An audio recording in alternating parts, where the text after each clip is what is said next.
Hello, Allison, Jamie, James, and Chris. You are the four who are going to be in the course. It's a one-credit course for the MAFLT comprehensive exam. So I wanted to show you where all the materials are and what you're going to do, hopefully in 5 minutes or less. So when you go to Desire to Learn, you will find the MAFLT community. And Amanda Temple set this up very nicely last semester. So if you are in the MAFLT community, one of the things you can find under Content Browser is the final portfolio. So if you click on that, what you'll find are the portfolio guidelines, drop boxes, and some tutorials for making your portfolio. So if you click on Portfolio Guidelines, I have a new document for you. It's based on the one that Amanda Temples had for the students last semester. It's Portfolio Guidelines Spring 2015. So you click on that and it'll open up.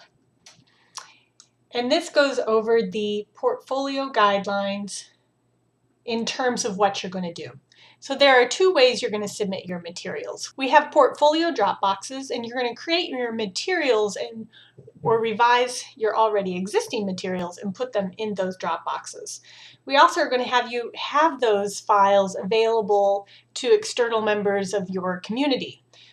So that would be internet-based, and you can use things like Google Sites or WordPress.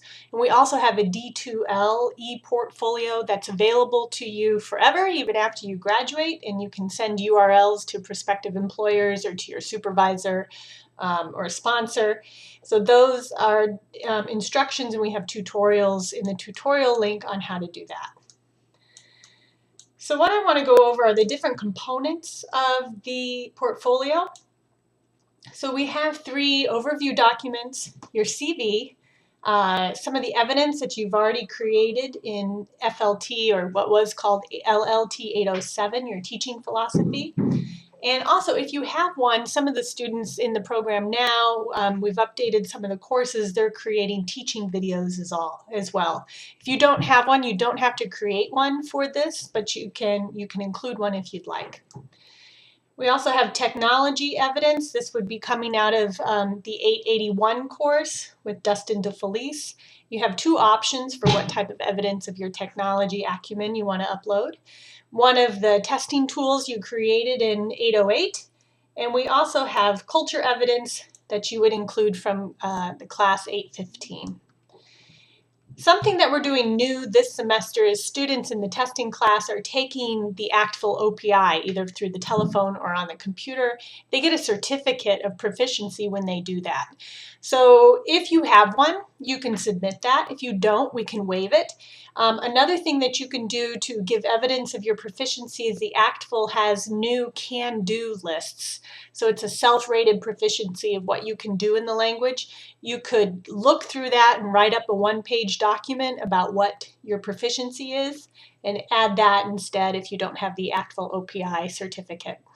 You can talk to me if you have questions about that. And then you did the experiential module, and so you could add up your reflection on that. We also have optional materials that you can submit, course syllabi, anything that you want to go up in your e-portfolio. So I wanted to talk about how it's reviewed. This is the language from the MAFLT handbook, and basically I've got in yellow the most important things for you. These are flexible dates. Since there's only 4 of you, we can change around due dates. If you've got spring break and need to work around that, just let me know. But what I'm suggesting is that let me know what parts you're doing and if you need any waivers by March 4th. So you can email me if there are some components that you're not going to include. And then what I'm hoping for is the last date by which to submit all materials. Basically, the exam due date for us will be Tuesday, April 14th. I will get back to you by Tuesday, April 21st, the outcome of the review process. It will be me plus one other professor in the program. It'll probably be Dustin DeFelice, or it could be Aaron Olrolgi, who's taking over for Amanda Temples, or Senta Gotler. And I'll see who has the most time at that point. And then we'll tell you by April 21st if anything needs to be revised. If it needs to be revised, the revisions would due by Friday, May 1st. I did the exam with Michael Ibrahim in the summer, and he didn't have any revisions to do. So basically he was done for you at the April 14th date, and he got his grades on April 21st. I gave him comments and suggestions for any revisions if he wanted to do them, but he didn't have to. So hopefully that will be the case with you too. We have a bunch of examples of past portfolios. Well, 4 actually, from the 4 students who have taken this before. Amanda Temples made this site in the fall. And what it has is a list of all of the students who have taken the final portfolio already. So Sheila Conrad has hers up. You can take a look. She used a site called Weebly, and it's it's all of the components that she had. She did have a couple waivers, so you can see what she's got.